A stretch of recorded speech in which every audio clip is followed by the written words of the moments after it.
ആത്മീയ സോദരി 2025 July August ലക്കം audio വേഷനിലേക്ക് ഏവർക്കും സ്വാഗതം. എഡിറ്റോറിയൽ തുടക്കം നന്നായാൽ. എഴുതിയത് ലൗലി ജോർജ്. ഒരു പുതിയ അധ്യയന വർഷം കൂടി ആരംഭിച്ചുവല്ലോ. ഓരോ പുതിയ തുടക്കവും ആവേശകരമാണ്. ഏറെ വെല്ലുവിളി നിറഞ്ഞ ഈ യാത്ര ചില തിരുത്തലുകളുടെയും പുനർവിചിന്തനത്തിൻ്റെയും അസുലഭ നിമിഷങ്ങൾ കൂടെയാണ്. ഇന്നലകളിലെ നഷ്ടങ്ങൾ നികത്താനും പരാജയങ്ങളിൽ നിന്നും കരകയറാനുമുള്ള ഈ അവസരങ്ങൾ ഒരു മടക്കയാത്ര ആവശ്യമില്ലാത്ത വിധം പ്രയോജനകരമാക്കേണ്ടതാണ്. പുതുപുത്തൻ ആഗ്രഹങ്ങളും അഭിലാഷങ്ങളുമായി വിദ്യാരംഭത്തിലേക്ക് പ്രവേശിച്ച എല്ലാ കൂട്ടുകാർക്കും അഭിനന്ദനങ്ങൾ.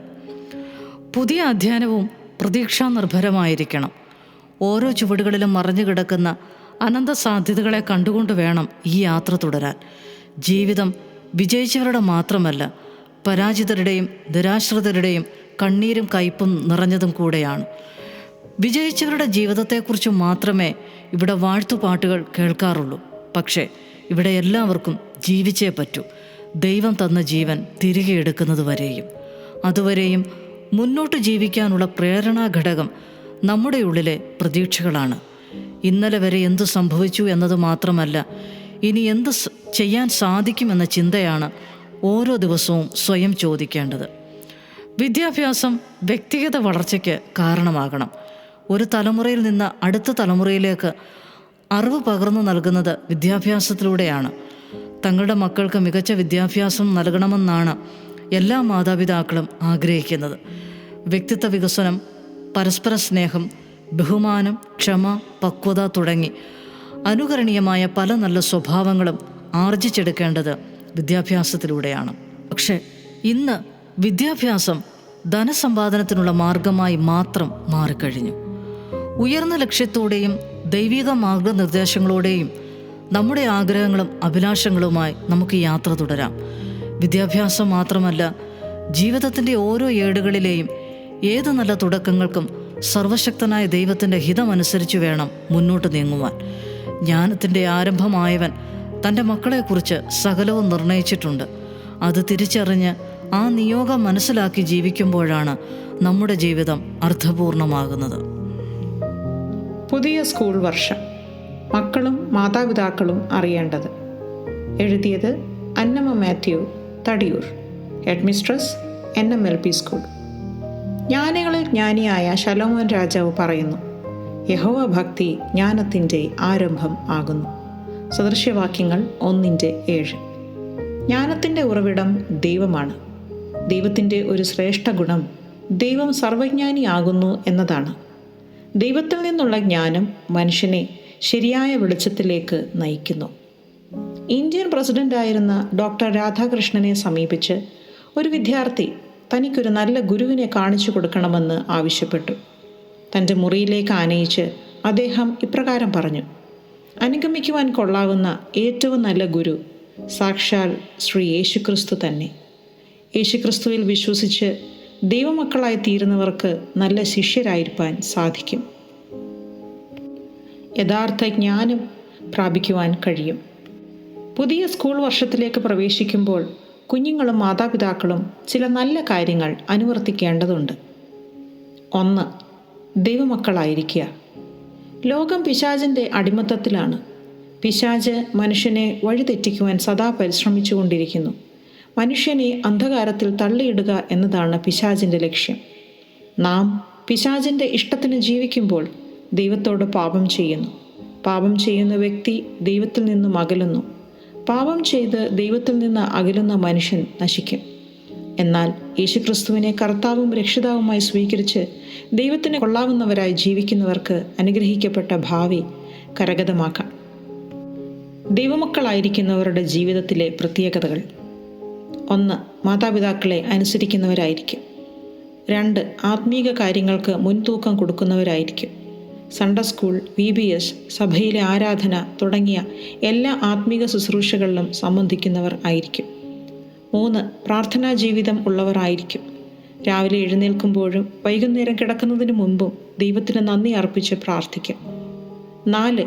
വചനം വായിച്ച് ധ്യാനിക്കുന്നവരായിരിക്കും. ബൈബിൾ ദൈവത്തിൻ്റെ വചനമാണ്. നിന്റെ വചനം എൻ്റെ കാലിന് ദീപവും എൻ്റെ പാതയ്ക്ക് പ്രകാശവുമാകുന്നു. സങ്കീർത്തനം 119:105. 5. അവർക്ക് സ്വന്തമായി ബൈബിൾ ഉണ്ടായിരിക്കും. ക്രമമായി വായിക്കണം. വായിച്ച് ധ്യാനിക്കുമ്പോൾ ലഭിക്കുന്ന ആത്മീക അറിവുകൾ ഒരു ബുക്കിൽ എഴുതി വയ്ക്കണം. അത് മുതിർന്നവരെ കാണിച്ച് അങ്ങനെ തന്നെയോ എന്ന് പരിശോധിക്കണം. അത് ജീവിതത്തിൽ പാലിക്കണം. 2. താഴ്മയുള്ളവരായിരിക്കുക.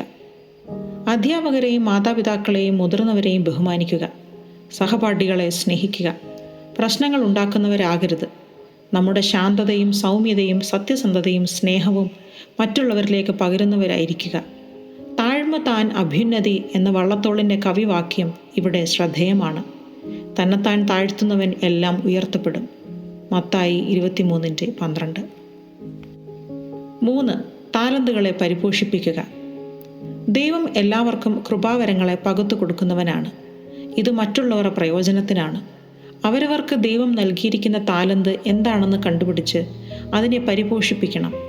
കലാ കായിക രംഗങ്ങളിലുള്ള കഴിവുകൾ, സാഹിത്യ സാംസ്കാരിക രംഗങ്ങളിലെ കഴിവുകൾ, സംഘാടക മികവ് ഏതാണെന്ന് മനസ്സിലാക്കി ദൈവനാമഹത്വത്തിനായി അത് പ്രയോജനപ്പെടുത്തുക. 5 താലന്ത്, 2 താലന്ത്, 1 താലന്ത്. ഈ ഉപമ യേശുക്രിസ്തു പറഞ്ഞത് അറിവുള്ളതാണല്ലോ. 5 താലന്ത് ലഭിച്ചവൻ അത് വർദ്ധിപ്പിച്ച് 10 താലന്താക്കി. 2 താലന്ത് കിട്ടിയവൻ 4 താലന്താക്കി. 1 താലന്ത് കിട്ടിയവൻ കുഴിച്ചിട്ടു. യജമാനൻ അവനെ അന്ധകാരത്തിലേക്ക് തള്ളിയിടുവാൻ കൽപ്പിച്ചു. മത്തായി 25:14 മുതൽ 30 വരെയുള്ള വാക്യങ്ങൾ. നമുക്ക് ദൈവം തന്നിരിക്കുന്ന കഴിവുകൾ കണ്ടെത്തി നല്ലവനും വിശ്വസ്തനുമായ ദാസനെ എന്ന വിളിക്ക് യോഗ്യരാകാം. കുട്ടികളുടെ ഉത്തരവാദിത്തം. പഠനത്തിനാണ് മുഖ്യസ്ഥാനം നൽകേണ്ടത്. പഠനത്തിൽ മാത്രം ശ്രദ്ധിക്കുക. പഠനം വളരെ ക്രമനിബദ്ധമായിരിക്കണം. അതാത് ദിവസത്തെ പാഠങ്ങൾ കൃത്യമായി പഠിക്കുക. സ്വന്തമായി നോട്ടുകൾ ഉണ്ടാക്കുക. ആ വിഷയത്തെക്കുറിച്ച് കൂടുതൽ അറിവ് സമ്പാദിക്കുവാൻ ശ്രമിക്കുക. പഠനത്തിന് മുമ്പ് മനസ്സിനെയും ശരീരത്തെയുമെല്ലാം ആയാസരഹിതമാക്കുക. ഇഷ്ടമുള്ള വിഷയങ്ങളിൽ മാത്രം കൂടുതൽ ശ്രദ്ധ കേന്ദ്രീകരിക്കാതെ എല്ലാ വിഷയങ്ങളും പഠിക്കുക. പഠിച്ച ശേഷം 2-3 പ്രാവശ്യം മനസ്സിൽ പറയുക. പഠിച്ച കാര്യങ്ങൾ പേപ്പറിൽ കാണാതെ എഴുതുക. ക്ലാസ്സിൽ അധ്യാപകർ പഠിപ്പിക്കുന്ന കാര്യങ്ങൾ നന്നായി ശ്രദ്ധിക്കുക. പാഠഭാഗങ്ങൾ പഠിച്ചു എന്ന് ഉറപ്പുവരുത്തുക. നല്ല ആത്മവിശ്വാസമുള്ളവരായിരിക്കുക. ചിലപ്പോഴെങ്കിലും പരാജയം വന്നേക്കാം. ജയപരാജയങ്ങളുടെ സമ്മിശ്രമാണ് ജീവിതം. വിജയം വരുമ്പോഴുള്ള സന്തോഷവും പരാജയപ്പെടുമ്പോഴുള്ള പ്രയാസവും നാം അറിയണം. നല്ല അനുഭവങ്ങൾ ഉണ്ടാക്കി മുന്നേറാൻ കഴിയണം. മുൻ പ്രസിഡന്റ് APJ അബ്ദുൽ കലാമിൻ്റെ വാക്കുകൾ ശ്രദ്ധേയമാണ്. ഉറക്കത്തിൽ കാണുന്നതല്ല സ്വപ്നം, നമ്മെ ഉറങ്ങാൻ അനുവദിക്കാത്തതാണ് യഥാർത്ഥ സ്വപ്നം. ഭാവിയെക്കുറിച്ച് നല്ല സ്വപ്നങ്ങൾ കാണുക. സ്വപ്ന സാക്ഷാത്കാരത്തിനായി പ്രവർത്തിക്കുക. മാതാപിതാക്കളുടെ ഉത്തരവാദിത്തം. സ്കൂളിലേക്ക് കുഞ്ഞുങ്ങളെ അയക്കുമ്പോൾ അവരുടെ നല്ല ഭാവിക്ക് വേണ്ടി നാം പ്രാർത്ഥിക്കണം. അവരെ ദൈവവഴിയിൽ അഭ്യസിപ്പിക്കണം. അവരുടെ ആവശ്യങ്ങൾ നിർവഹിച്ചു കൊടുക്കണം. അവരെ നല്ല സുഹൃത്ത് ബന്ധത്തിലേക്ക് ആനയിക്കണം. ആത്മീയ കൂടിവരവുകളിൽ, ആരാധനകളിൽ അവരെ പങ്കെടുപ്പിക്കണം. പ്രാർത്ഥിക്കുവാനും ബൈബിൾ വായിക്കുവാനും അവരെ ഉത്സാഹിപ്പിക്കണം. എല്ലാം പോസിറ്റീവായി കാണുവാൻ അവരെ ശീലിപ്പിക്കണം. തെറ്റുകൾ ചൂണ്ടിക്കാണിക്കാനും ശരി പറഞ്ഞു കൊടുക്കാനും മറക്കരുത്. അവരെ സ്നേഹിക്കണം. മറ്റുള്ള കുട്ടികളുമായോ സഹോദരങ്ങളുമായോ അവരെ താരതമ്യം ചെയ്ത് സംസാരിക്കരുത്. വീട്ടിൽ സമാധാനവും ശാന്തതയും നിലനിർത്തുന്നതിന് വേണ്ടി മാതാപിതാക്കൾ മുൻകൈ എടുക്കണം. പുതിയ സ്കൂൾ വർഷത്തിലേക്ക് പ്രവേശിക്കുന്ന എല്ലാ കൂട്ടുകാർക്കും ആശംസകൾ. വീക്ഷണം. പ്രതീക്ഷയോ പ്രത്യാശയോ? എഴുതിയത് ഷൈനി അഭിലാഷ്. ആശുപത്രി കിടക്കയിൽ വെച്ച് ബോധം തെളിഞ്ഞപ്പോൾ അമ്മയോട് ഡോക്ടർ ചോദിച്ചു, എന്താ സംഭവിച്ചത്, ഒന്ന് ഓർത്തെടുക്കാമോ?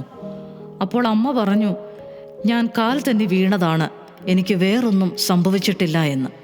ഹോസ്പിറ്റലിൽ കിടക്കുന്ന വേറെ 5 പേരെ അടക്കം ചുറ്റിക കൊണ്ട് തലക്കടിച്ച് കൊലപ്പെടുത്തിയ മകൻ്റെ പേര് അപ്പോഴേക്കും ടെലിവിഷൻ ചാനലുകളിൽ തെളിഞ്ഞു തുടങ്ങിയിരുന്നു. എന്നാലും സ്വന്തം മകൻ രക്ഷപ്പെടട്ടെ എന്ന ആ അമ്മയുടെ ഉപാധികളില്ലാത്ത സ്നേഹത്തിന് മുമ്പിൽ കൈകൾ കൂപ്പി നിൽക്കാൻ മാത്രമേ സാധിക്കൂ. സ്നേഹം പേമാരിയായി പെയ്തിറങ്ങും. ഏതു മരുഭൂമിയിലും ഉറവയുത്ഭവിപ്പിക്കാൻ തക്കവിധം സ്നേഹം ശക്തമാണ്. അടുത്ത തലമുറയെക്കുറിച്ചുള്ള വിചാരത്തിൽ ഏറ്റവും മുൻപന്തിയിൽ നിൽക്കുന്നത് നമ്മുടെ പ്രതീക്ഷകളാണ്. ഉപാധികളില്ലാതെ സ്നേഹിക്കുന്നവർക്ക് മാത്രമേ പ്രതീക്ഷാ നിർഭരമായ വിചാരങ്ങൾ കൈക്കൊള്ളാനാകൂ. എന്നാൽ ഇന്ന് ഉപാധികളില്ലാത്ത സ്നേഹം അന്യമാകുന്നതും ഒരു നേർക്കാഴ്ചയാണ്. മക്കളെ വളർത്തുമ്പോൾ ഒരു കുന്നു പ്രതീക്ഷകളാണ് മാതാപിതാക്കൾക്ക്.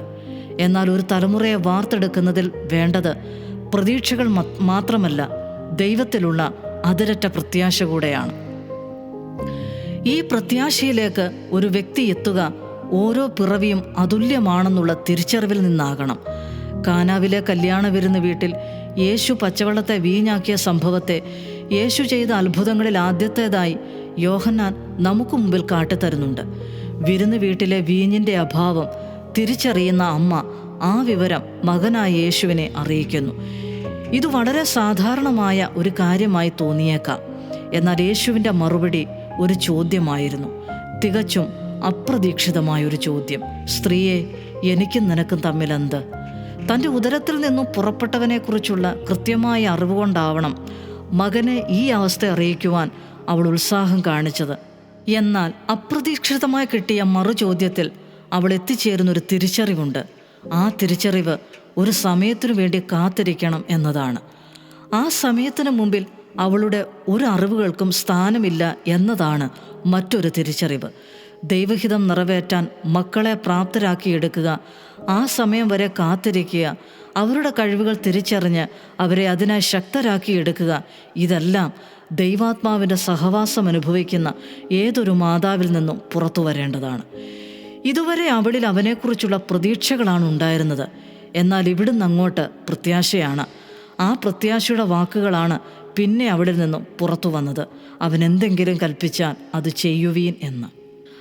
അവൾ അവനെ ഉദരത്തിൽ വഹിച്ചു എന്ന അഭിമാനമല്ല, അവൻ ദൈവത്തിൽ നിന്നുള്ളവനാണ് എന്ന ബോധമാണ് അവളുടെ പ്രത്യാശ നിർഭരമായ വാക്കുകളിൽ അടങ്ങിയിരിക്കുന്നത്. രണ്ടു വ്യക്തികളുടെ ഇഷ്ടാനിഷ്ടങ്ങളിൽ മുള പൊട്ടുന്നതല്ല മനുഷ്യജീവൻ. ഓരോ മനുഷ്യജന്മങ്ങളും ഒരു പ്രത്യേക ദൗത്യവുമായി ഈ ഭൂമിയിലേക്ക് അയക്കപ്പെടുന്നവരാണ്. ഒരു ജനനവും അവിചാരിതമല്ല. ദൈവഹിതം അറിഞ്ഞ് പ്രവർത്തനനിരതരാകുവാൻ അവരെ പ്രാപ്തരാക്കുക എന്നത് മാത്രമാണ് ഓരോ മാതാപിതാക്കളും അറിഞ്ഞിരിക്കേണ്ട വസ്തുത. ആ തലത്തിലേക്ക് മാതാപിതാക്കൾ തങ്ങളുടെ ചിന്തകളെ വഴിതിരിച്ചു വിടേണ്ട ആവശ്യവുമുണ്ട്. ഒരു സമസ്യയ്ക്ക് മുമ്പിൽ പ്രവർത്തനനിരതരാകുവാൻ വേണ്ടി ഉപാധിയില്ലാതെ അവരെ സ്നേഹിക്കണം. ഒരാൾക്കും ഇന്നോളം അനുഭവിക്കാത്ത ഒരു കാര്യം കൈമാറാനാകില്ല. സ്നേഹം വളർത്തിയെടുത്താൽ തിരികെ ലഭിക്കും. സ്നേഹിക്കുന്ന മനുഷ്യരുടെ മാറോട് ചേർന്നിരിക്കലാണ് കുറെ കൂടി സ്നേഹമുള്ള മനുഷ്യരാകാനുള്ള ഏറ്റവും നല്ല മാർഗമെന്ന് യോഹന്നാൻ വിവരിക്കുന്നുണ്ട്. നമ്മുടെ വിചാരങ്ങളെയൊക്കെ ഒരു 360 ഡിഗ്രി ആംഗിളിൽ തിരിക്കാൻ കഴിയുന്ന ഒന്നേയുള്ളൂ ഈ ഭൂമിയിൽ, അത് സ്നേഹമാണ്. വല്ലാതെ ലോകത്തെ അത്ഭുതപ്പെടുത്തുന്ന ഒന്നാണ് സ്നേഹം. സ്നേഹത്തിൽ ഉടലെടുക്കുന്നതാണ് പ്രത്യാശ. സ്നേഹത്തിൻ്റെ വിരുന്നുമേശകളിൽ ഉടയ്ക്കപ്പെടുന്ന പടുങ്കുപാത്രത്തിൻ്റെ ഗന്ധമുണ്ടാകും. ചോര കിനിയുന്ന ക്രൂശു വഴികളുടെ അവസാനത്തിൽ അതേ സ്നേഹമാണ് അമ്മയെ തനിച്ചാക്കി പോകാൻ മനസ്സില്ലാതെ അവളെ താൻ സ്നേഹിച്ച ശിഷ്യനെ ഏൽപ്പിക്കുന്നത്. അന്നു മുതൽ അവൻ അവളെ തൻ്റെ വീട്ടിൽ കൈക്കൊണ്ടു എന്ന് നാം വായിക്കുന്നു. നിരുപാധികം സ്നേഹിച്ചാൽ ഉപാധികളില്ലാതെ നിങ്ങളും സ്നേഹിക്കപ്പെടുമെന്നത് ഉറപ്പാണ്. അവസാനം വരെ മക്കൾ നോക്കിക്കോളും എന്നുള്ള പ്രതീക്ഷയല്ല വേണ്ടത്, മറിച്ച് ഞാൻ സ്നേഹിക്കപ്പെടും എന്ന പ്രത്യാശയാണ് വേണ്ടത്. മക്കളെ ഉപാധിയില്ലാതെ സ്നേഹിക്കുകയും ഉപാധിയില്ലാതെ സ്നേഹിക്കാൻ പഠിപ്പിക്കുകയും ചെയ്യാം. വിദ്യാഭ്യാസം മറ്റുള്ളവരെയും അവരവരെ പോലെ തന്നെ സ്നേഹിക്കാൻ ഉതകുന്നതാകട്ടെ. പഠനം അച്ചടക്കത്തിലൂടെ വിജയം വളർത്താം. എഴുതിയത് ഡോക്ടർ ഗ്രേസ് ജോൺസൺ. ലോകം അതിവേഗം മാറിക്കൊണ്ടിരിക്കുമ്പോൾ കുട്ടികളിൽ അച്ചടക്കം വളർത്തിയെടുക്കുക എന്നത് വളരെ പ്രാധാന്യമർഹിക്കുന്ന ഒന്നാണ്. പലവിധ വിവരങ്ങളുടെ അർധിപ്രസരം, സോഷ്യൽ മീഡിയ, സമപ്രായക്കാരുടെ സമ്മർദ്ദം എന്നിവ കാരണം കുട്ടികൾക്ക് ശ്രദ്ധയും ദിശാബോധവും നഷ്ടപ്പെടാൻ ഏറെ സാധ്യതയുള്ള ഈ കാലഘട്ടത്തിൽ ഒരു കുട്ടിയുടെ വളർച്ചയിലും അവരുടെ സ്വഭാവം രൂപപ്പെടുത്തുന്നതിലും ഭാവി വിജയത്തെ സ്വാധീനിക്കുന്നതിലും അച്ചടക്കത്തിന് പ്രധാന പങ്കുണ്ട്. എന്നാൽ കൃത്യമായ അച്ചടക്കം ലഭിക്കുന്ന കുട്ടികൾക്ക് വ്യക്തമായൊരു ഘടനയും സ്ഥിരതയും അവരുടെ വളർച്ചാ ഘട്ടങ്ങളിൽ തന്നെ കിട്ടുന്നു. അച്ചടക്കം എന്ന ആശയത്തെക്കുറിച്ചും അതിൻ്റെ പ്രാധാന്യത്തെക്കുറിച്ചും മാതാപിതാക്കൾ, പ്രത്യേകിച്ച് അമ്മമാർ, അറിഞ്ഞിരിക്കണം. എന്താണ് അച്ചടക്കം? സ്വയനിയന്ത്രണം, ഉത്തരവാദിത്തം, നിർദ്ദിഷ്ട ലക്ഷ്യങ്ങൾ നേടുന്നതിനുള്ള പ്രതിബദ്ധത എന്നിവ ഉൾപ്പെടുന്ന ഒരു കൂട്ടം നിയമങ്ങൾ, ചട്ടങ്ങൾ അല്ലെങ്കിൽ മാനദണ്ഡങ്ങൾ പാലിക്കുന്ന രീതിയാണ് അച്ചടക്കം. ഇത് കുട്ടികളെ ശിക്ഷിക്കുന്നതിനോ നിയന്ത്രിക്കുന്നതിനോ വേണ്ടിയുള്ളതല്ല, മറിച്ച് ഉത്തരവാദിത്തം, ബഹുമാനം, ആത്മനിയന്ത്രണം എന്നിവയുടെ പ്രാധാന്യം അവരെ പഠിപ്പിക്കുന്നതിനാണ്. അച്ചടക്കം കുട്ടികളിൽ നല്ല ശീലങ്ങൾ വളർത്താനും സ്വഭാവം രൂപപ്പെടുത്താനും ലക്ഷ്യസ്ഥാനത്ത് എത്തിച്ചേരാനും അവരെ സഹായിക്കുന്നു. കുട്ടികളിൽ അച്ചടക്കം പ്രാധാന്യമർഹിക്കുന്നത് എന്തുകൊണ്ട്? കുട്ടികളുടെ വളർച്ചയ്ക്ക് അച്ചടക്കം അത്യന്താപേക്ഷിതമാണ്. ഇതവരെ താഴെ പറയുന്ന കാര്യങ്ങളിൽ സഹായിക്കുന്നു. 1. ആത്മനിയന്ത്രണവും ഉത്തരവാദിത്വവും വികസിപ്പിക്കാൻ. 2. നല്ല ശീലങ്ങളും ദിനചര്യകളും വളർത്തിയെടുക്കാൻ. 3. മറ്റുള്ളവരെ ബഹുമാനിക്കാൻ പഠിക്കാൻ. 4. അവരുടെ ലക്ഷ്യങ്ങൾ നേടാനും ജീവിതത്തിൽ വിജയിക്കാനും. 5. പ്രശ്നപരിഹാര കഴിവുകളും വിമർശനാത്മക ചിന്തയും വികസിപ്പിക്കാൻ. 6. സ്വതന്ത്രരും ആത്മവിശ്വാസമുള്ളവരുമായ വ്യക്തികളാകാൻ. അച്ചടക്കം പഠിപ്പിക്കുന്നതിൽ മാതാപിതാക്കളുടെ പങ്ക്. കുട്ടികൾക്ക് അച്ചടക്കം പഠിപ്പിക്കുന്നതിൽ മാതാപിതാക്കൾക്ക്, പ്രത്യേകിച്ച് അമ്മമാർ, ഒരു പ്രധാന പങ്ക് വഹിക്കുന്നു. അമ്മമാരാണ് മിക്കപ്പോഴും പ്രാഥമിക പരിചരണം നൽകുന്നത്. കുട്ടികളുടെ പെരുമാറ്റത്തിലും വളർച്ചയിലും അവരുടെ സ്വാധീനം വളരെ വലുതാണ്. ഒരു നല്ല മാതൃക വെക്കുന്നതിലൂടെയും ഉത്തരവാദിത്വത്തിൻ്റെയും ആത്മനിയന്ത്രണത്തിൻ്റെയും പ്രാധാന്യം കുട്ടികളെ പഠിപ്പിക്കുന്നതിലൂടെയും അമ്മമാർക്ക് അവരുടെ കുട്ടികൾക്ക് നല്ല അച്ചടക്കം വളർത്തിയെടുക്കുവാൻ സഹായിക്കാനാകും. അത് അമ്മമാർക്ക് മക്കൾക്ക് നൽകാവുന്ന ഏറ്റവും വലിയ സമ്മാനമാണ്. കുട്ടികളെ അച്ചടക്കം പഠിപ്പിക്കുന്നത് എങ്ങനെ? 1. വ്യക്തമായ അതിരുകളും പ്രതീക്ഷകളും നിശ്ചയിക്കുക.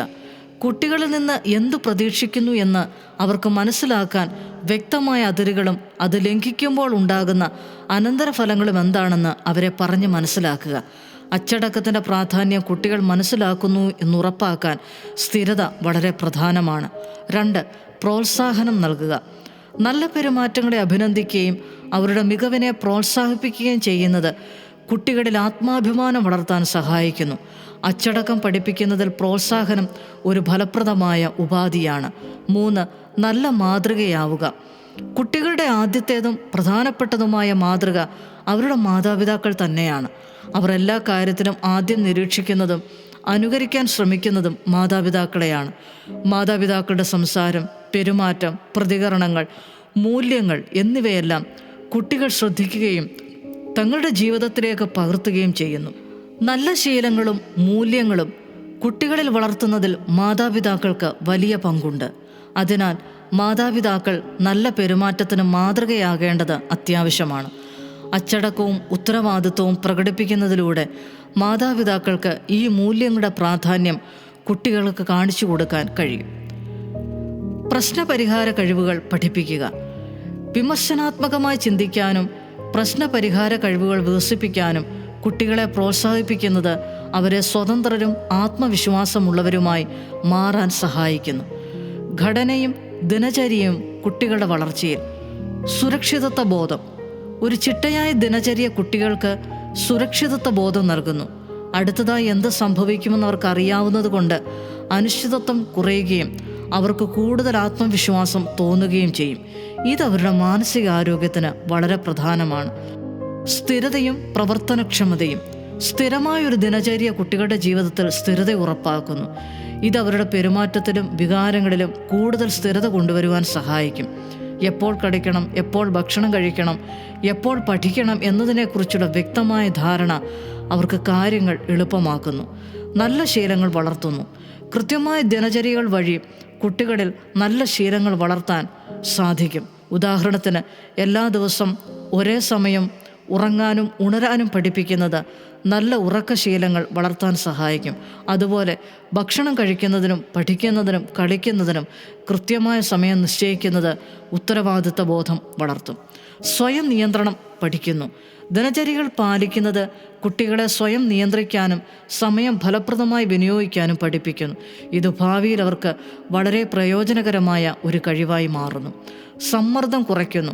ചിട്ടയായ ദിനചര്യകൾ കുട്ടികൾക്കും മാതാപിതാക്കൾക്കും ഒരുപോലെ സമ്മർദ്ദം കുറയ്ക്കാൻ സഹായിക്കും. ദിവസവും എന്ത് ചെയ്യണം എന്നതിനെക്കുറിച്ച് തർക്കങ്ങളോ ആശയക്കുഴപ്പങ്ങളോ ഇല്ലാതിരിക്കുന്നതിന് കുടുംബത്തിലെ സന്തോഷം വർദ്ധിപ്പിക്കും. ചുരുക്കത്തിൽ, കുട്ടികളുടെ മാനസികവും ശാരീരികവുമായ വളർച്ചയ്ക്ക് ഘടനയും ദിനചര്യയും ഒഴിച്ചുകൂടാനാവാത്തതാണ്. ഇത് അവരുടെ നല്ല ഭാവിക്കും ആരോഗ്യകരമായ വ്യക്തിത്വ രൂപീകരണത്തിനും അടിത്തറയിടുന്നു. സ്ഥിരതയും ക്രമവും പ്രോത്സാഹിപ്പിക്കുന്ന ഒരു ദിനചര്യ സ്ഥാപിക്കുന്നത് കുട്ടികൾക്ക് സുരക്ഷിതത്വം തോന്നാനും നല്ല ശീലങ്ങൾ വളർത്താനും സഹായിക്കുന്നു. കുട്ടികളെ അച്ചടക്കം പഠിപ്പിക്കുന്നത് അവരുടെ വളർച്ചയുടെ ഒരു സുപ്രധാന വശമാണ്. മാതാപിതാക്കൾ, പ്രത്യേകിച്ച് അമ്മമാർ, അവരുടെ കുട്ടികളുടെ പെരുമാറ്റം രൂപപ്പെടുത്തുന്നതിൽ ഒരു പ്രധാന പങ്കുവഹിക്കുന്നു. കുട്ടികളെ നല്ല രീതിയിൽ പരിശീലിപ്പിക്കുന്നതിന് കുട്ടികൾ കണ്ടാണ് പഠിക്കുന്നതെന്നതിനാൽ അമ്മമാർ സ്വന്തം പ്രവൃത്തികളെയും പെരുമാറ്റത്തെയും കുറിച്ച് ശ്രദ്ധാലുവായിരിക്കണം. നമ്മുടെ വാക്കുകൾ, പ്രവൃത്തികൾ, പെരുമാറ്റം എന്നിവ നമ്മുടെ കുട്ടികൾ പിന്തുടരേണ്ട ഒരു മാതൃകയായിരിക്കണം. മാതാപിതാക്കൾ എന്ന നിലയിൽ നമ്മൾ നമ്മുടെ കുട്ടികളുടെ വഴികാട്ടികളാണ്. അച്ചടക്കമുള്ള കുട്ടികളെ വളർത്തണമെങ്കിൽ നമ്മൾ സ്വയം അച്ചടക്കമുള്ളവരായിരിക്കണം. നമ്മുടെ കുട്ടികൾ ഉത്തരവാദിത്തമുള്ളവരും ബഹുമാനമുള്ളവരും ആത്മനിയന്ത്രണമുള്ളവരുമായിരിക്കണമെന്ന് നാം ആഗ്രഹിക്കുന്നുവെങ്കിൽ ഈ ഗുണങ്ങൾ നമ്മുടെ സ്വന്തം ജീവിതത്തിൽ പ്രകടിപ്പിക്കണം. മാതൃകയായിരിക്കുന്നതിലൂടെയും സ്ഥിരവും സ്നേഹപൂർവമായ രീതിയിൽ അച്ചടക്കം പഠിപ്പിക്കുന്നതിലൂടെയും നമ്മുടെ കുട്ടികൾക്ക് നല്ല ശീലങ്ങൾ വളർത്താനും ശക്തമായ സ്വഭാവം രൂപീകരിക്കാനും സമൂഹത്തിൽ നല്ല സ്വാധീനം ചെലുത്തുന്ന ഉത്തരവാദിത്തമുള്ള വ്യക്തികളാകാനും നമുക്ക് സഹായിക്കാനാകും. ആത്യന്തികമായി സ്വയം അച്ചടക്കം പാലിക്കുന്നതിലൂടെ അനാവശ്യമായ പെരുമാറ്റങ്ങളിൽ ഏർപ്പെടാത്ത, പകരം നമ്മുടെ സമൂഹത്തിലെ വിലപ്പെട്ട അംഗങ്ങളായി മാറുന്ന കുട്ടികളെ വളർത്തിയെടുക്കുവാൻ നമുക്ക് കഴിയും. ഇന്നത്തെ ലോകത്ത് കുട്ടികൾ നിരന്തരം വിവിധ സ്വാധീനങ്ങൾക്ക് വിധേയരാകുന്നു. അതിനാൽ മാതാപിതാക്കളുടെ മാർഗനിർദ്ദേശം എപ്പോഴും നിർണായകമാണ്. കുട്ടികൾക്ക് ശോഭനമായ ഭാവി ഉറപ്പാക്കാൻ അമ്മമാർ അവരുടെ ജീവിതത്തിൽ സജീവമായി ഇടപെടുകയും അവർ പോകുന്ന സ്ഥലങ്ങൾ, സൗഹൃദങ്ങൾ, പ്രവർത്തനങ്ങൾ എന്നിവയിൽ ശ്രദ്ധിക്കുകയും വേണം. കുട്ടിയുടെ കൂട്ടുകാർ, സാമൂഹിക ഇടപെടലുകൾ, ദൈനംദിന ശീലങ്ങൾ എന്നിവയെക്കുറിച്ച് ബോധവതിയായിരിക്കുന്നതിലൂടെ അമ്മമാർക്ക് അവർക്ക് വരാൻ സാധ്യതയുള്ള പ്രശ്നങ്ങൾ നേരത്തെ തിരിച്ചറിയാനും വിവേകത്തോടെ തീരുമാനങ്ങൾ എടുക്കാൻ കുട്ടികളെ സഹായിക്കുന്നതിന് ശരിയായ മാർഗനിർദ്ദേശം നൽകാനും കഴിയും. സ്നേഹം, പരിചരണം, മേൽനോട്ടം എന്നിവയിലൂടെ ജീവിതത്തിലെ വെല്ലുവിളികളെ അതിജീവിച്ച് വിജയകരമായ ഒരു ഭാവിക്കായി ശക്തമായ അടിത്തറ കെട്ടിപ്പടുക്കാൻ അമ്മമാർക്ക് കുട്ടികളെ പ്രാപ്തരാക്കാൻ സാധിക്കും. പപ്പയുടെ പിറന്നാൾ സമ്മാനം. എഴുതിയത് മേരി എസ് ജോർജ്. മോനെ, ഇതോടെ കഴിക്കേ. വേണ്ടമ്മേ, ഇത് മതി. ജോബി അമ്മയുടെ കൈ പിടിച്ചുകൊണ്ട് പറഞ്ഞു. നോക്കൂ, മോൻ വല്ലാതെ ക്ഷീണിച്ചിരിക്കുന്നു. നിന്റെ പ്രായത്തിലുള്ള കുഞ്ഞുങ്ങൾ എത്ര നന്നായിട്ടാണ് ഇരിക്കുന്നത്. അമ്മ പരിഭവം പറഞ്ഞു. അത് ചുമ്മാ അമ്മയ്ക്ക് തോന്നുന്നതാണ്. എന്താ അമ്മയും മോനും കൂടി ഒരു തർക്കം? കേട്ടോ പപ്പ, ഈ അമ്മ പറയുക ഞാൻ ക്ഷീണിച്ചിരിക്കുവാന്ന്. ശരിയാണ്, ഈയിടെയായി ഞാനും ശ്രദ്ധിക്കുന്നുണ്ട്, പപ്പ അല്പം ഗൗരവത്തോടെ പറഞ്ഞു. ആ, ഇതുകൂടെ കഴിച്ചിട്ട് വേഗം വാ, സമയമായി. പപ്പ വെളിയിലേക്ക് ഇറങ്ങി കാർ സ്റ്റാർട്ട് ചെയ്തു. ദാ ഞാൻ വരുന്നു. ജോബി ബാഗും എടുത്ത് കാറിൽ കയറി. ജോബിയെ സ്കൂളിൽ ഇറക്കി വിട്ട് പപ്പ ഓഫീസിലേക്ക് പോയി. വൈകുന്നേരം ജോബി സ്കൂൾ ഗേറ്റിൽ തന്നെ കാത്തിരിക്കുന്നുണ്ടായിരുന്നു. ഇന്ന് മോൻ വലിയ സന്തോഷത്തിലാണല്ലോ. ആ പപ്പ, ഇന്ന് സൂരജിന്റെ ബർത്ത്ഡേ ആയിരുന്നു. ചോക്ലേറ്റ് പപ്പയ്ക്ക് കൊടുത്തുകൊണ്ട് അവൻ പറഞ്ഞു.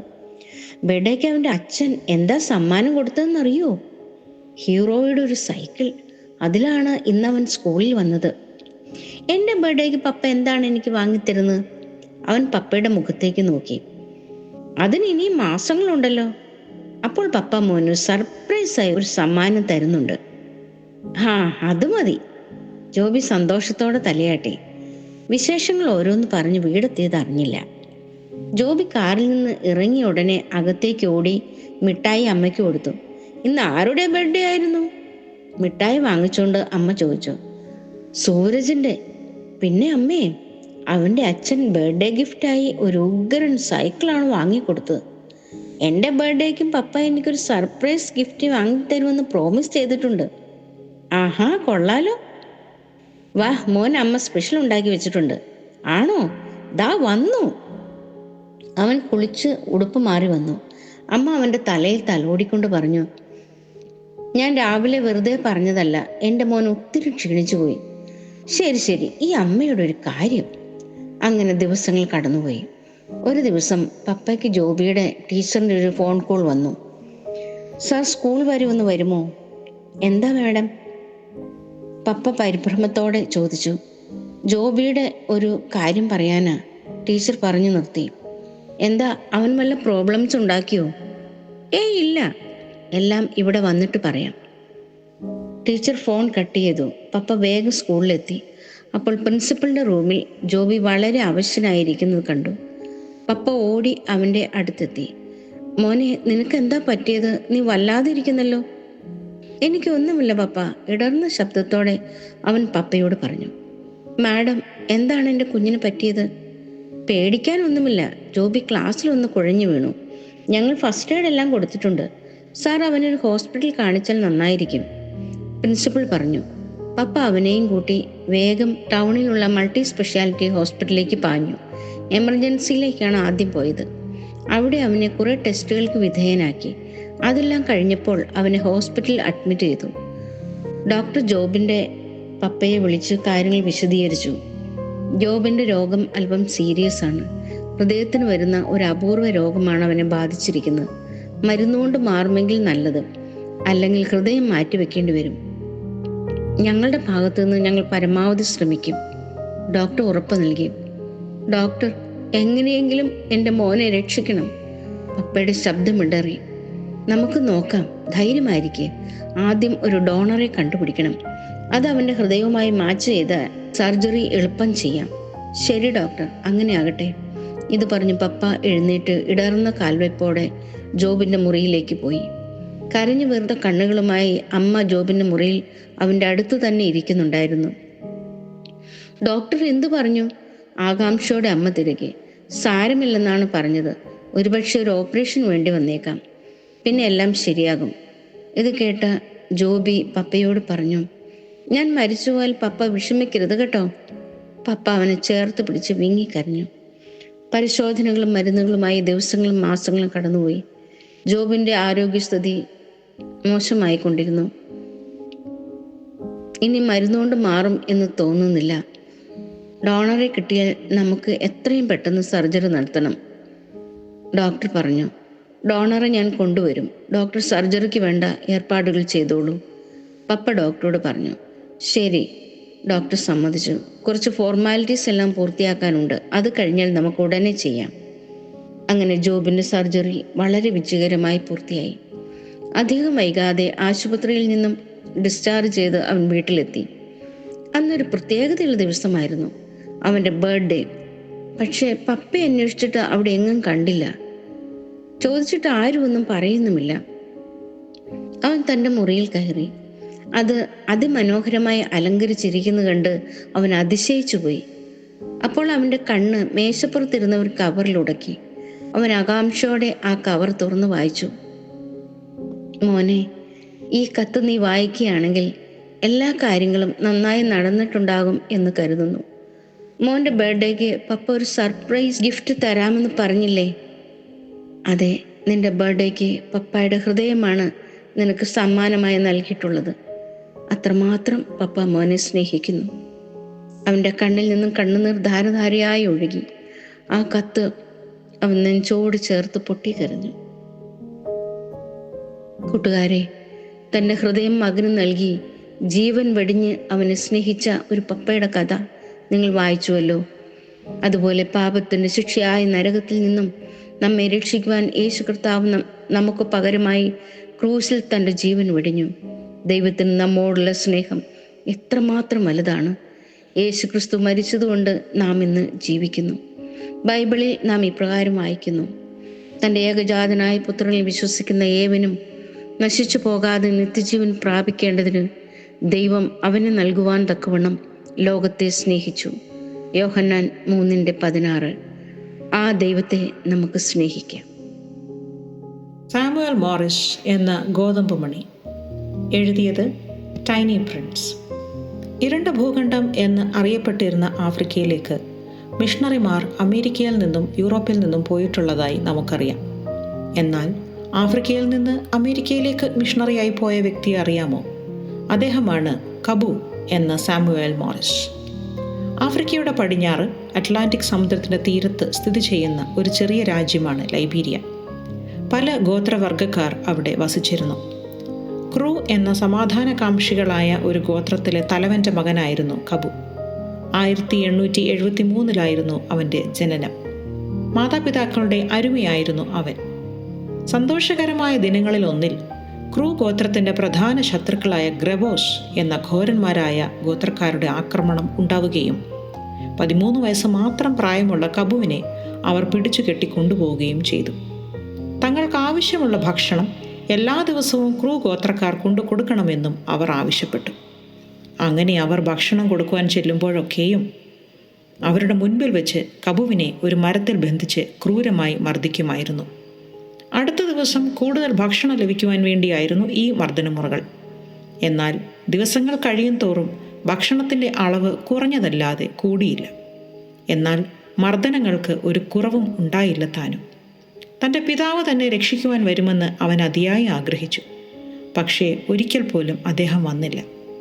അങ്ങനെയിരിക്കെ ഒരു ദിവസം ഭക്ഷണവുമായി ക്രൂ ഗോത്രത്തിൽ നിന്ന് ആരും എത്തിയില്ല. കബുവിനെ കൊന്നേക്കാം എന്ന് ഗ്രബോസ് തീരുമാനിച്ചു. അവർ അവനെ ഒരു വലിയ മരത്തിൽ ബന്ധിച്ചു. വിശപ്പും മർദ്ദനങ്ങളും കബുവിനെ വല്ലാതെ തളർത്തിയിരുന്നു.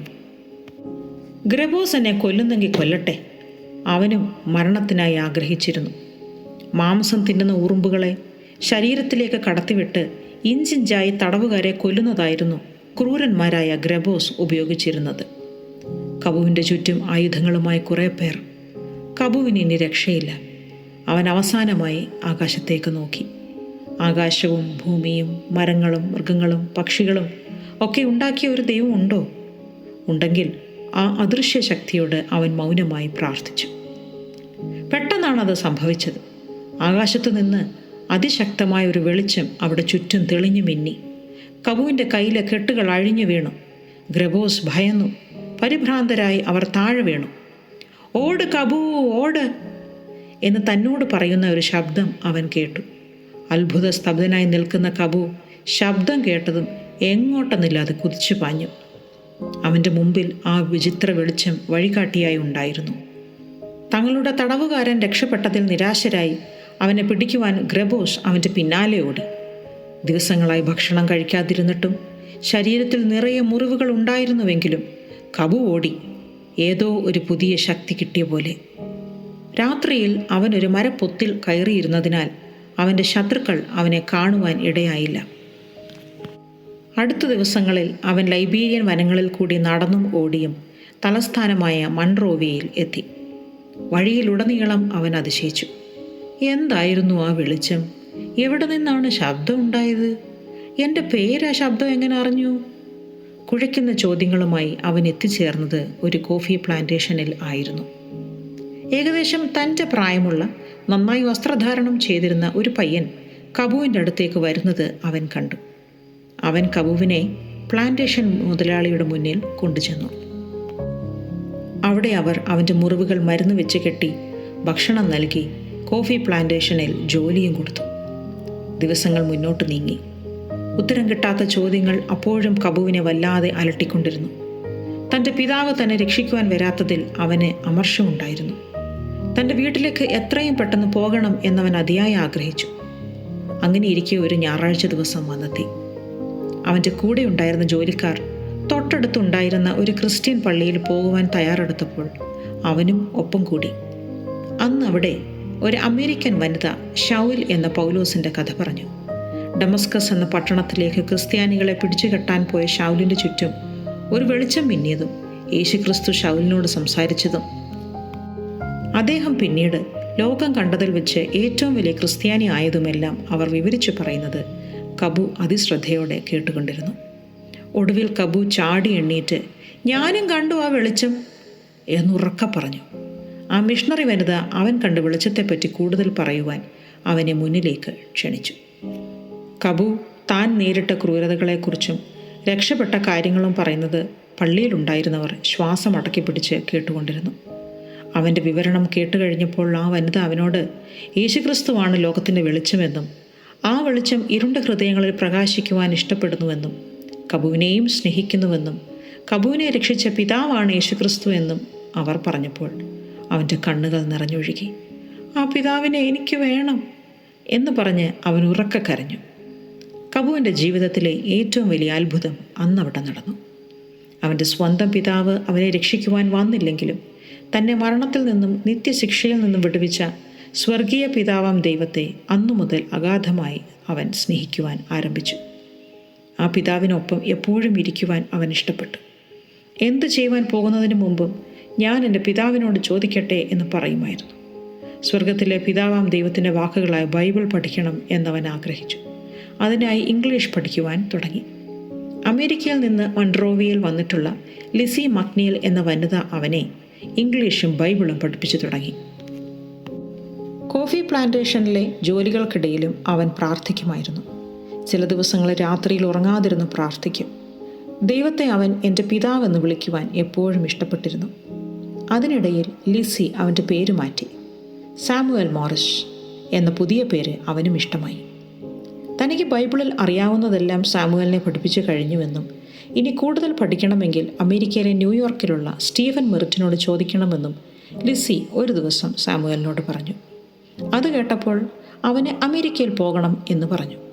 4000 കിലോമീറ്റർ ദൂരമുള്ള ന്യൂയോർക്കിലേക്ക് അവന് പോകുവാൻ കഴിയുകയില്ല എന്ന് ലിസി പറഞ്ഞുവെങ്കിലും എൻ്റെ പിതാവിനെ കൊണ്ടുപോകുമെന്ന് പറഞ്ഞ് അവൻ ലൈബീരിയയിലെ കപ്പൽ തുറമുഖത്തേക്ക് ഓടി. അവിടെ കണ്ട ഒരു അമേരിക്കൻ കപ്പലിൽ ഒരു ജോലിക്കാരനായി കയറിപ്പറ്റി. കപ്പലിൻ്റെ കപ്പിത്താനോടും മറ്റ് ജോലിക്കാരോടുമൊക്കെ തൻ്റെ പിതാവിനെക്കുറിച്ച് എപ്പോഴും സാമുവൽ പറയുമായിരുന്നു. അവർ അവനെ അപ്പോഴൊക്കെ കളിയാക്കി ചിരിക്കും. അങ്ങനെയിരിക്കെ ഒരു ദിവസം സാമുവൽ ക്യാപ്റ്റൻ്റെ മുറി വൃത്തിയാക്കുവാൻ ചെന്നു. അവനെ കണ്ടതും ക്യാപ്റ്റൻ കോപത്തോടെ തൻ്റെ ബൂട്ട്സ് ഇട്ട കാൽ കൊണ്ട് അവനെ ചവിട്ടി താഴെയിട്ടു. അവൻ നിലത്ത് വീണെങ്കിലും ഉടനെ മുട്ടുകുത്തി പ്രാർത്ഥിക്കുവാൻ തുടങ്ങി. അത് കണ്ട ക്യാപ്റ്റൻ ഒന്ന് പതറി. ബാല്യത്തിൽ തൻ്റെ അമ്മ ബൈബിൾ പഠിപ്പിച്ചതും മുട്ടുകുത്തി പ്രാർത്ഥിപ്പാൻ പഠിപ്പിച്ചതും അദ്ദേഹത്തിൻ്റെ ഓർമ്മയിൽ മിന്നിമറഞ്ഞു. ചവിട്ട് കിട്ടിയിട്ടും പരിഭവം ഏതുമില്ലാതെ പ്രാർത്ഥിക്കുന്ന സാമുവൽ ക്യാപ്റ്റൻ്റെ ഹൃദയത്തിൽ തിരയിളക്കം സൃഷ്ടിച്ചു. നിന്റെ പിതാവിനെ എനിക്കും വേണം എന്ന് പറഞ്ഞ് ക്യാപ്റ്റൻ സാമുവലിൻ്റെ സമീപം മുട്ടുകുത്തി. അപ്പോഴാണ് മുറിക്ക് പുറത്ത് എന്തോ ബഹളം കേട്ടത്. ക്യാപ്റ്റനും സാമുവലും ഓടിച്ചെന്നപ്പോൾ കണ്ടത് ഒരു ജോലിക്കാരൻ മറ്റൊരു ജോലിക്കാരനെ കൊല്ലുവാൻ കത്തിയുമായി നിൽക്കുന്നതാണ്. മറ്റു ജോലിക്കാർ എല്ലാവരും പകച്ചു നിൽക്കുകയാണ്. ആർക്കും അയാളെ പിടിച്ചു മാറ്റുവാൻ ധൈര്യമില്ല.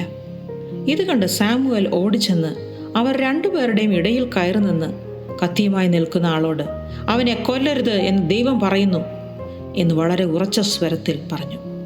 അത് കേട്ട് കലിവുണ്ട അയാൾ സാമുവലിൻ്റെ നേർക്ക് കത്തി ഉയർത്തുവാൻ നോക്കി. ഇല്ല, കൈ അനങ്ങുന്നില്ല. ആരോ ബലമായി പിടിച്ചു വെച്ചിരിക്കുന്ന പോലെ. വീണ്ടും ശ്രമിച്ചു, എങ്കിലും കഴിയുന്നില്ല. ശക്തനായ അയാൾ അവിടെ തളർന്നിരുന്നു.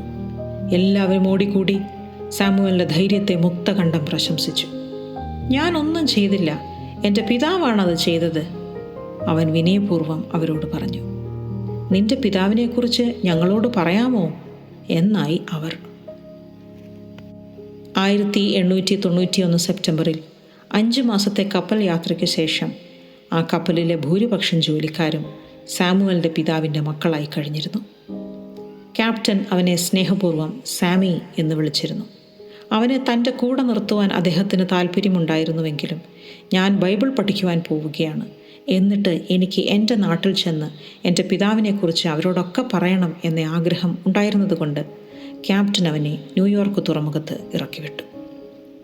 ന്യൂയോർക്കിൽ താമസിച്ചിരുന്ന 2 മില്യൺ ജനങ്ങളിൽ നിന്ന് സ്റ്റീഫൻ മെറിറ്റിനെ എങ്ങനെ കണ്ടുപിടിക്കും? അതിനും ദൈവം അവന് വഴിയൊരുക്കി. സാമുവൽ ചെല്ലുമ്പോൾ സ്റ്റീഫൻ മെറിറ്റ് ഒരു മീറ്റിങ്ങിന് പോകുവാൻ തയ്യാറെടുക്കുകയായിരുന്നു. അവനെ വീട്ടിലിരുത്തിയ ശേഷം അദ്ദേഹം 1.5 മണിക്കൂർ കഴിഞ്ഞ് തിരിച്ചു വന്നപ്പോൾ കണ്ടത് 17 പേർ സാമുവലിൻ്റെ കൂടെ മുട്ടുകുത്തി പ്രാർത്ഥിക്കുന്നതാണ്. അത്ഭുതപ്പെട്ടു പോയ അദ്ദേഹം സാമുവലിനെ വിളിച്ച് അവൻ്റെ കഥ ചോദിച്ചറിഞ്ഞു. അവനിലെ വ്യത്യസ്തമായ ക്രിസ്തീയ ഉത്സാഹം കണ്ട് അദ്ദേഹം അത്ഭുതം കൂറി. ഇന്ത്യാനയിലെ ഫോർട്ട് വെയിനിലുള്ള ടീലർ യൂണിവേഴ്സിറ്റിയിൽ ബൈബിൾ പഠിക്കുവാനാണ് താൻ വന്നത് എന്ന് സാമുവൽ അദ്ദേഹത്തോട് പറഞ്ഞു. മെറിറ്റിൻ്റെ ശുപാർശ പ്രകാരം ടീലർ യൂണിവേഴ്സിറ്റിയിൽ അവന് അഡ്മിഷൻ ലഭിച്ചു. സാമുവൽ മോറിസിൻ്റെ കലാലയ ജീവിതം ആ ക്യാമ്പസിൽ മുഴുവൻ ഒരു ആത്മീയ ഉണർവിന് കാരണമായി തീർന്നു. സോക്രട്ടീസ്, അരിസ്റ്റോട്ടിൽ, പ്ലേറ്റോ തുടങ്ങിയ തത്വചിന്തകന്മാരുടെ വാക്കുകളെ ബൈബിളിനേക്കാൾ കൂടുതൽ വിശ്വസിക്കുകയും ആദരിക്കുകയും ചെയ്തിരുന്ന വിദ്യാർത്ഥികളെ മോറിസിൻ്റെ പരിശുദ്ധാത്മാവ് നിറഞ്ഞ വാക്കുകളും ജീവിതവും ദൈവത്തിങ്കിലേക്ക് ആനയിക്കുവാനിടയായി. നിരീശ്വരവാദികളായ വിദ്യാർത്ഥികൾ പോലും സാമുവലിൻ്റെ സാക്ഷ്യം കേട്ട് യേശുക്രിസ്തുവിൻ്റെ മക്കളായി തീർന്നു. ടീലർ യൂണിവേഴ്സിറ്റിയിൽ മുഴുവനും അവൻ്റെ പ്രഭ നിറഞ്ഞു നിന്നു. ഫോർട്ട് വെയിൻ പട്ടണം മുഴുവൻ സാമുവൽ മോറിസ് പ്രസിദ്ധനായി. അനേക ജനങ്ങൾ അവൻ്റെ സാക്ഷ്യം കേട്ട് യേശുക്രിസ്തുവിനെ അറിയുവാനിടയായി. സാമുവൽ മോറിസ് അമേരിക്കയിലെത്തിയിട്ട് 2 വർഷം കഴിഞ്ഞു. 1893 ജനുവരിയിലെ ശീതകാലം. ഒരു പ്രയർ മീറ്റിങ്ങിനായി സാമുവൽ വൈകുന്നേരം പോകുവാനിടയായി. കൊടും തണുപ്പിൽ വേണ്ടത്ര ശരീര സുരക്ഷയില്ലാതെയാണ് അവൻ പോയത്. അടുത്ത ദിവസങ്ങളിൽ അവന് കടുത്ത ചുമയും ശ്വാസമുട്ടലും ആരംഭിച്ചു. ഡോക്ടേഴ്സ് അവന് മെച്ചപ്പെട്ട ചികിത്സ നൽകി. അവൻ്റെ കൂട്ടുകാർ അവനെ കൂടെ ഇരുന്ന് ശുശ്രൂഷിച്ചു, ബലമേകി. ഒരു ദിവസം അവൻ തൻ്റെ കൂട്ടുകാരോട്, എൻ്റെ സ്വർഗീയ പിതാവ് എന്നെ തൻ്റെ ഭവനത്തിലേക്ക് ചെല്ലുവാൻ സമയമായി എന്ന് പറഞ്ഞിരിക്കുന്നു എന്ന് പറഞ്ഞു. അത് കേട്ട കൂട്ടുകാർ അവനോട്, അയ്യോ സാമി, അങ്ങനെ പറയല്ലേ, നിനക്ക് നിൻ്റെ നാട്ടിൽ കർത്താവിൻ്റെ വചനവുമായി പോകേണ്ടതല്ലേ എന്ന് പറഞ്ഞ് അവനെ കൂടുതൽ പ്രോത്സാഹിപ്പിച്ചു. 1893 മെയ് ആയപ്പോഴേക്കും സാമി സൗഖ്യമാകുന്ന ലക്ഷണങ്ങൾ കാണിച്ചു തുടങ്ങി. അങ്ങനെയിരിക്കെ ഒരു ദിവസം സാമുവലിനെ ചികിത്സിക്കുന്ന ഡോക്ടർ അവനെ പരിശോധിക്കുവാൻ വന്നപ്പോൾ പതിവ് പോലെ മടിയിൽ ബൈബിൾ വെച്ച് കസേരയിൽ ചാരിയിരിക്കുന്ന നിലയിൽ അവനെ കണ്ടു. സാമി എന്ന് അദ്ദേഹത്തിൻ്റെ വിളിക്ക് മറുപടി ഉണ്ടാകാതിരുന്നപ്പോൾ സാമുവൽ ഏറ്റവും സ്നേഹിച്ചിരുന്ന തൻ്റെ സ്വർഗീയ പിതാവിൻ്റെ അടുത്തേക്ക് പറന്നുപോയിരിക്കുന്നു എന്ന് അദ്ദേഹം മനസ്സിലാക്കി. സാമുവലിൻ്റെ മരണം ടീലർ യൂണിവേഴ്സിറ്റിക്ക് വലിയ ആഘാതമായി. ഫോർട്ട് വെയിൻ പട്ടണം മുഴുവനും അവനായി കരഞ്ഞു. അവൻ്റെ സ്മരണാർത്ഥം ഒരു കെട്ടിടത്തിന് സാമുവൽ മോറിസ് ഹാൾ എന്നവർ പേരിട്ടു. അവൻ്റെ വിവിധ പോസുകളിലുള്ള പ്രതിമകൾ യൂണിവേഴ്സിറ്റി കോമ്പൗണ്ടിൽ വിവിധ ഇടങ്ങളിൽ അവർ സ്ഥാപിച്ചത് ഇന്നും നിലനിൽപ്പുണ്ട്. സാമുവൽ മോറിസിൻ്റെ ജീവചരിത്ര ഗ്രന്ഥങ്ങൾ പ്രസിദ്ധീകരിക്കപ്പെട്ടു. സാമുവൽ മോറിസ് എന്ന ഗോതമ്പ് മണിയിൽ നിന്ന് വളരെ വിളവുണ്ടായി. ബൈബിൾ പഠിച്ചിട്ട് തൻ്റെ സ്വന്തം രാജ്യമായ ലൈബീരിയയിൽ ക്രിസ്തുവിന് വെളിച്ചവുമായി പോകണം എന്ന അവൻ്റെ ആഗ്രഹം സാക്ഷാത്കരിക്കുവാൻ അവൻ്റെ കൂട്ടുകാരിൽ ചിലർ ആഫ്രിക്കയിലേക്ക് സുവിശേഷവുമായി കടന്നു പോകുവാൻ ഇടയായി തീർന്നു. വെറും 7 വർഷങ്ങൾ മാത്രമാണ് അവൻ്റെ രക്ഷയ്ക്ക് ശേഷം ദൈവം സാമുവലിന് ആയുസ് കൊടുത്തത്. 20-ാം വയസ്സിൽ അദ്ദേഹം മരിക്കുമ്പോൾ വരെയും തന്നിൽ കൂടി ക്രിസ്തുവിനെ അറിഞ്ഞവരുടെ യഥാർത്ഥ സംഖ്യ നിത്യതയിൽ ഒരിക്കൽ വെളിപ്പെടും. ഇന്ന് ദൈവസന്നിധിയിൽ വിശ്രമിക്കുന്ന കബു എന്ന സാമുവൽ തൻ്റെ പ്രതിഫലങ്ങൾ വാങ്ങുവാൻ കർത്തൃകാഹളത്തിങ്കൽ തേജസ്സോടെ എഴുന്നേറ്റ് വരും. ക്രിസ്തീയത്വത്തിന് സന്തോഷങ്ങളും ക്രൂശുകളുമുണ്ട്. നമ്മൾ സന്തോഷങ്ങളെ സ്നേഹിക്കുകയും ക്രൂശുകളിൽ നിന്ന് പിന്മാറുകയും ചെയ്യുന്നു. ശക്തിയും ആരോഗ്യവുമുള്ള ക്രിസ്ത്യാനിയാകുവാൻ രണ്ടും നമ്മൾ സ്വീകരിക്കേണ്ടതാണ്. മോറിസിൻ്റെ ഈ വാക്കുകൾ നമ്മെ വെല്ലുവിളിക്കുന്നു. നമ്മൾ കബുവിൻ്റെ പിതാവിൻ്റെ സാക്ഷികളാകുമോ? കാലികം. മയക്കുമരുന്നുകൾക്കും യുവത്വത്തിനുമിടയിലെ പോരാട്ടം. എഴുതിയത് സോന ജിതിൻ. അതിവേഗം കുതിച്ചു പായുന്ന ഈ ലോകത്തിൽ മാനസിക വൈകാരിക സമ്മർദ്ദങ്ങളിൽ നിന്നോ ഒറ്റപ്പെടലുകളിൽ നിന്നോ വിരസതകളിൽ നിന്നോ രക്ഷപ്പെടുവാനുള്ള ആഗ്രഹവും അതിനുള്ള മാർഗങ്ങളും ഇന്ന് വളരെ അധികമാണ്. ഇതിനുള്ള എളുപ്പവഴിയായി ഇന്നത്തെ യുവതലമുറ കാണുന്നത് മയക്കുമരുന്നുകളെയാണ്. ഈ ലഹരികളെല്ലാം തന്നെ ഒരാളുടെ വികാരങ്ങളും ചിന്താഗതികളും സ്വഭാവങ്ങളും മാറ്റിമറിക്കാൻ കാരണമാകുന്നു. ഈ എളുപ്പവഴികളെല്ലാം തന്നെ യുവതലമുറയെ വളരെയധികം ആകർഷിക്കുകയും ചെയ്യുന്നു. എന്നാൽ ഇത്തരം മരുന്നുകളുടെ ഉപയോഗം നമ്മൾ ഒരിക്കലും ആഗ്രഹിക്കാത്ത മാനസിക ശാരീരിക അസ്വസ്ഥതയിലേക്ക് നമ്മെ എത്തിക്കുന്നു. പലരും അത് മനസ്സിലാകാതെ തന്നെ ഇത്തരം ലഹരി പദാർത്ഥങ്ങൾക്ക് ആശ്രിതരായി മാറുന്നു. മയക്കുമരുന്നുകളോടുള്ള ഈ ആശ്രിതത്വത്തിനെ നമുക്ക് രണ്ടായി തിരിക്കാം: ശാരീരികവും മാനസികവും. ശാരീരിക ആശ്രിതത്വം വരുന്നത് നമ്മുടെ ശരീരം ആ മരുന്നിനോട് വളരെയധികം പരിചിതമാകുകയും അത് ഉപേക്ഷിക്കുമ്പോൾ ശരീരം അതിനനുസൃതമായി പ്രതികരിക്കുകയും അസ്വസ്ഥത അനുഭവപ്പെടുകയും ചെയ്യുമ്പോഴാണ്. ഇത് നമ്മെ വളരെ മോശവും അപകടകരമായ അവസ്ഥയിലേക്ക് നയിക്കാം. അതിനാൽ ഈ അസ്വസ്ഥത ഒഴിവാക്കുവാൻ ആളുകൾ വീണ്ടും വീണ്ടും ലഹരി ഉപയോഗിക്കുന്നു. എന്നാൽ മാനസിക ആശ്രിതത്വം വളരെ പതുക്കെ നമ്മെ അപകടത്തിലേക്ക് നയിക്കുന്ന ഒന്നാണ്. ഇതിൽ ആ പ്രത്യേക ലഹരി ഇല്ലാതെ മുന്നോട്ട് ജീവിക്കാനാകില്ല എന്ന് ഒരു വ്യക്തി വിശ്വസിക്കുകയാണ്. പലപ്പോഴും ലഹരി ഉപയോഗിക്കുന്നവർ ഇതിൽ പെട്ടുപോകുന്നത് അറിയുന്നില്ല. മയക്കുമരുന്നുകളെ പല വിഭാഗങ്ങളായി തിരിച്ചിട്ടുണ്ട്. ഓരോ വിഭാഗവും വ്യത്യസ്തമായ മാനസിക ആഘാതങ്ങളിലേക്ക് എത്തിക്കുവാൻ തക്കവിധം ശക്തമായതുമാണ്.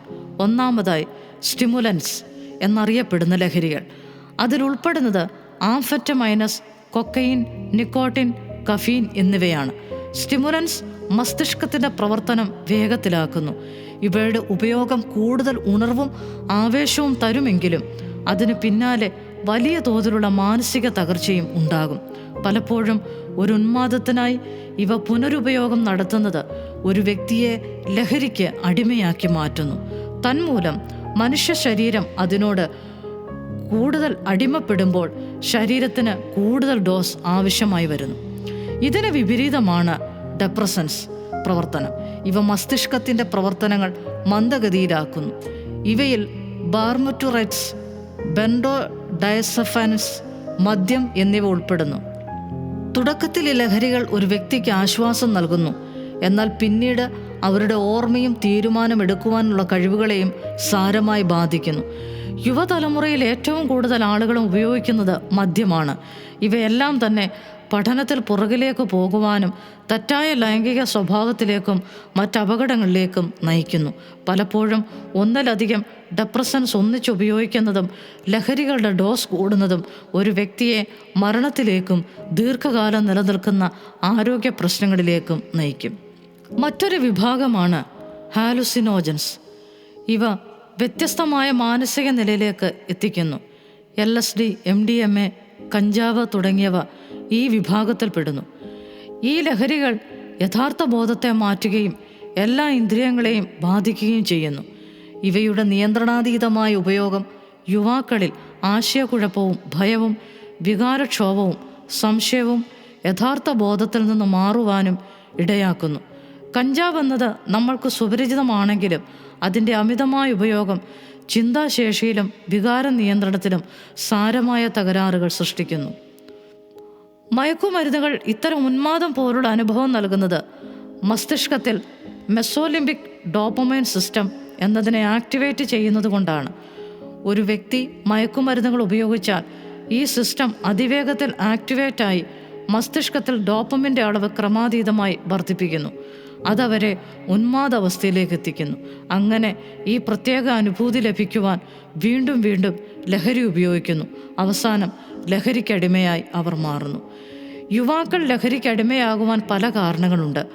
പൂർണ്ണ വളർച്ചയിലെത്താത്ത മസ്തിഷ്കം, വീണ്ടുവിചാരശേഷിയും നിയന്ത്രണവും ഇല്ലാത്ത സാഹചര്യത്തിൽ അവർ കൂടുതൽ അപകടകരമായ പ്രവൃത്തികളിൽ ഏർപ്പെടുന്നു അഥവാ അപകടകരമായ പ്രവൃത്തികൾ തിരഞ്ഞെടുക്കുന്നു. കൂട്ടുകാരുടെ സമ്മർദ്ദം, സോഷ്യൽ മീഡിയ, പുതിയ ട്രെൻഡുകൾ, മറ്റുള്ളവരുടെ മാതൃകകൾ, ഒപ്പം പഠന സമ്മർദ്ദം, വികാര പ്രശ്നങ്ങൾ മുതലായവ ചേർന്ന് യുവതലമുറ വളരെ എളുപ്പത്തിൽ മയക്കുമരുന്നെന്ന ചുഴിയിൽ അകപ്പെടുന്നു. മയക്കുമരുന്നുകളുടെ ഉപയോഗം നിമിഷ നേരത്തെ ഉന്മാദത്തിലുപരി വളരെയധികം ദോഷഫലങ്ങൾ സൃഷ്ടിക്കുന്നു. പലർക്കും വൈകാരിക പ്രശ്നങ്ങൾ, വിഷാദം, ഭയം, ഹാലുസിനേഷൻസ്, സംശയം തുടങ്ങിയവ അനുഭവപ്പെടുന്നു. തന്മൂലം ഓർമ്മ, ശ്രദ്ധ തുടങ്ങിയ പ്രാഥമിക മാനസിക പ്രവർത്തനങ്ങൾ തകരാറിലാകുന്നു. ചില സാഹചര്യത്തിൽ അവരുടെ മുമ്പെയുള്ള മാനസിക രോഗങ്ങളെ കൂടുതൽ ഭീകരമാക്കുന്നു. ഇതിൻ്റെ എല്ലാം പരിണത ഫലങ്ങൾ അവരുടെ വിദ്യാഭ്യാസത്തിലും സാമൂഹിക ബന്ധങ്ങളിലും ആത്മവിശ്വാസത്തെയും പ്രതികൂലമായി ബാധിക്കുന്നു. ലഹരി ഉപേക്ഷിച്ച ശേഷവും അതിൻ്റെ മാനസിക സമ്മർദ്ദങ്ങൾ വർഷങ്ങളോളം നിലനിൽക്കാൻ സാധ്യതയുണ്ട്. പലപ്പോഴും മയക്കുമരുന്നുകൾ ഉപയോഗിക്കുന്നത് ഉത്തരവാദിത്വം ഇല്ലാത്തത് കൊണ്ടോ ധാർഷ്ട്യം കൊണ്ടോ അല്ല. പലരും അവരുടെ ഉള്ളിലെ വിഷമമോ ഒറ്റപ്പെടലോ അവർ അനുഭവിക്കുന്ന ഏതെങ്കിലും തരത്തിലുള്ള മാനസിക സമ്മർദ്ദം മൂലമോ ആണ്. അതിനാൽ തന്നെ ഇന്നത്തെ തലമുറയെ ലഹരി ഉപയോഗത്തിൻ്റെ ദൂഷ്യവശങ്ങളെ ബോധ്യം വരുത്തുവാൻ സഹാനുഭൂതിയോടെയുള്ള തുറന്ന സംസാരമാണ് വേണ്ടത്. ആശയവിനിമയത്തിനുള്ള സുരക്ഷിതമായ വേദികൾ ഒരുക്കിയും മാനസിക പ്രതിരോധ ശേഷി വളർത്തിയും മയക്കുമരുന്നുകളുടെ യഥാർത്ഥ ദോഷങ്ങളെക്കുറിച്ച് ബോധവൽക്കരണം നടത്തുകയും വേണം. മയക്കുമരുന്നുകൾ എല്ലാം തന്നെ ദോഷമാണെന്ന് പറയുവാൻ കഴിയില്ല. ചില മെഡിസിൻ വിഭാഗങ്ങളിൽ ഇതിൻ്റെ എല്ലാം വളരെ ചെറിയ ഡോസ് ഉപയോഗിക്കുന്നുണ്ട്. പക്ഷേ നിയന്ത്രണാതീതമായി ഉപയോഗിക്കുമ്പോൾ അതിൻ്റെ ദോഷങ്ങൾ ഭീകരമാണ്. മയക്കുമരുന്നുകൾ മനുഷ്യന് തലച്ചോറിനെയും പെരുമാറ്റത്തെയും എങ്ങനെ ബാധിക്കുന്നു എന്ന് ആദ്യമേ മനസ്സിലാക്കുക എന്നതാണ് പ്രതിരോധം തുടങ്ങാനുള്ള ആദ്യപടി. ലഹരിക്ക് അടിമകളായിരിക്കുന്ന നമ്മുടെ യുവതലമുറയെ ബോധവൽക്കരണം നടത്തി ആരോഗ്യകരമായ ജീവിതശൈലി പ്രോത്സാഹിപ്പിച്ച് ഈ തലമുറയെ നമുക്ക് രക്ഷിക്കാം. Youth Special: Hope in the Midst of Depression.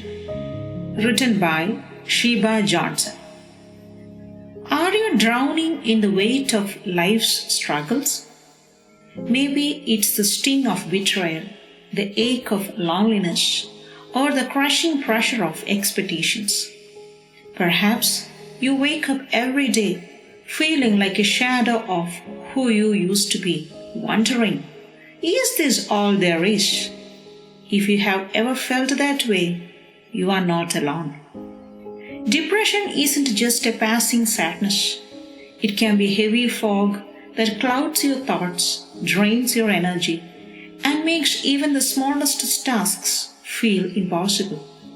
Science explains the physical causes, imbalances in brain chemicals, genetic predispositions, and life stresses. But beyond the science, there is hope. A hope that isn't fleeting or fragile, but one that anchors your soul when everything else feels like it's falling apart. Why do we feel this way? When your mind feels like a battlefield, your brain is a powerful and complex organ. When its chemical messengers like serotonin and dopamine are out of balance, it can feel like your emotions are spiraling out of control. But what if your emotional turmoil isn't the end of your story? King David, a man described as being after God's own heart, wrestled with profound despair. In his darkest moments, he cried, "Why, my soul, are you downcast? Why so disturbed within me?" Psalm 42, verse 5. And yet, he chose to cling to hope, reminding himself to trust in God. If you feel trapped by emotional chaos, could it be time to turn your heart toward the one who promises to restore your soul? When your thoughts become a prison. Have you ever been stuck in a cycle of negative thinking? Guilt, shame, and self-doubt can weigh on your heart like an anchor. But here is the truth. Your failures do not define you. Consider the stories of Judas and Peter. Both men failed Jesus. One allowed his guilt to destroy him. The other sought forgiveness and became a leader in the early church. Which path will you choose when faced with the weight of your mistakes? What if your pain has a purpose? When life feels unfair. Sometimes it feels like life has singled you out for suffering. Joseph, a young man in the Bible, was betrayed by his brothers, sold into slavery, and imprisoned for a crime he didn't commit. Yet, through the injustice, God was working behind the scenes. Joseph later said, "You intended to harm me, but God intended it for good." Genesis 50, verse 20. Could your pain be preparing you for something greater than you ever imagined? Is something weighing on your heart? Could these be the reasons, or is there more? Is it abusive in-laws who criticize and belittle you? Maybe you feel trapped, unheard, and unappreciated. Imagine Hannah, mocked and ridiculed by her husband's other wife because she couldn't have children. 1 Samuel chapter 1. In her pain, she cried out to God. He answered her with the gift of a child, Samuel, one of Israel's greatest prophets. What if your tears are the very thing God is using to open doors of blessing? Do you feel forgotten by your children, the ones you sacrificed everything for? King David knew that pain. Despite all he did, his son Absalom turned against him, causing heartbreak and chaos. 2 Samuel chapter 15. Yet, even in the betrayal, David held on to God's promises and found comfort. When people turn their backs, will you trust that God never will?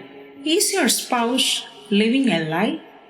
Faking love while hiding secrets? Maybe you feel like everything you built together is falling apart. Think of Hosea, whose wife was unfaithful again and again. Yet God called him to love and restore her as a picture of God's never-ending love for us.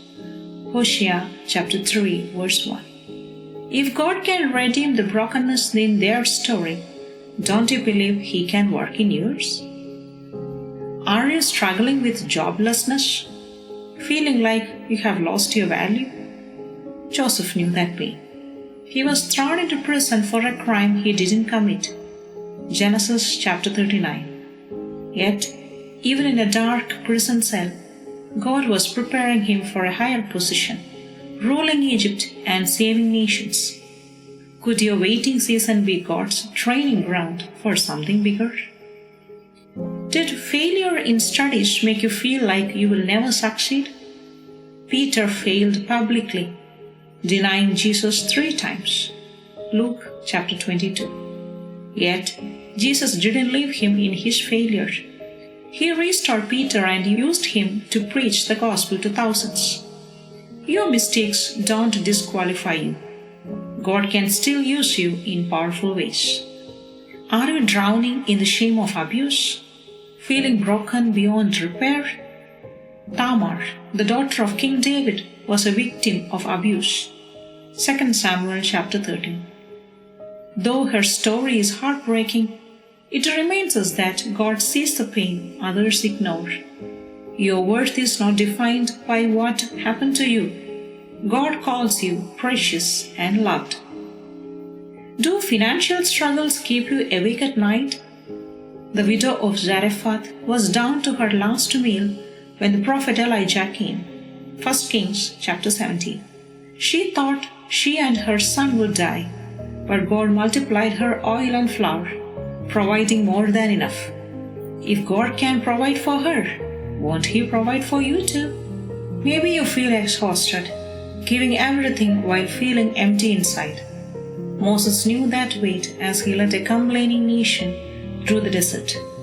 Numbers 11. Yet, when Moses poured out his frustration to God, God didn't leave him alone. He provided help. What if God is waiting to lift your burdens the moment you cry out to Him? Has betrayal shattered your trust?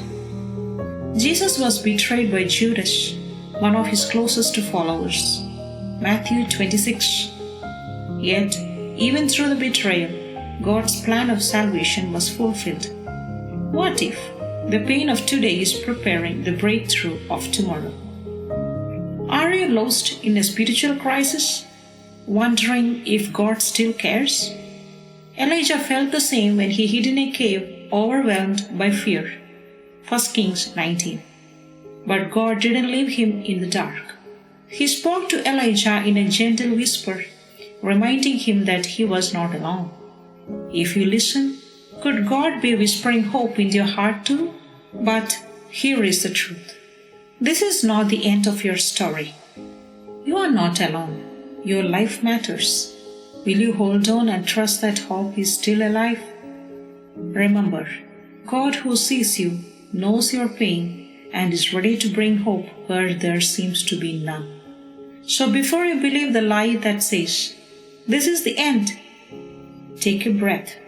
Look up.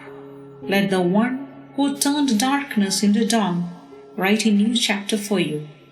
Because hope is still alive and your story isn't over.